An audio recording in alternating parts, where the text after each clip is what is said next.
Ti racconterà i particolari, grazie.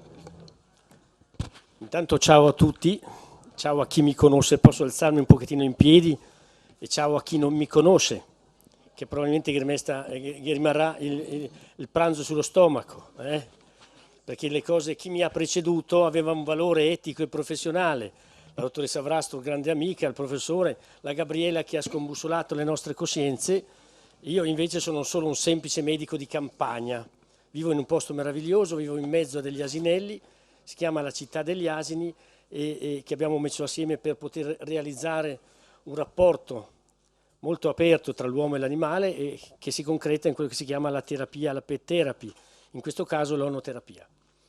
Al di là di questo sono chiamato a dire un grazie particolare alla dottoressa Vrastro che io conosco da una vita, che mi ha supportato in certi momenti, che mi ha aiutato a portare avanti anche le mie battaglie. Dico grazie a chi è venuto ad ascoltarmi oggi pomeriggio, dopo aver mangiato, chi mi conosce, e dico grazie a chi vorrà un percorso della nostra vita, farlo assieme, dico grazie anche al professore. Comunque, viva la vita è il mio motto, e viva la vita veramente. Ben arrivati.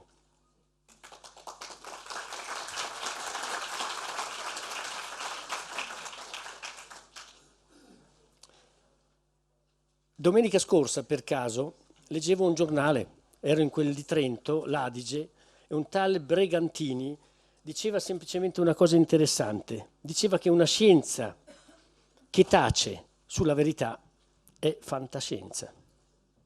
È una frase che mi è rimasta impressa profondamente. Che cos'è una scienza che tace?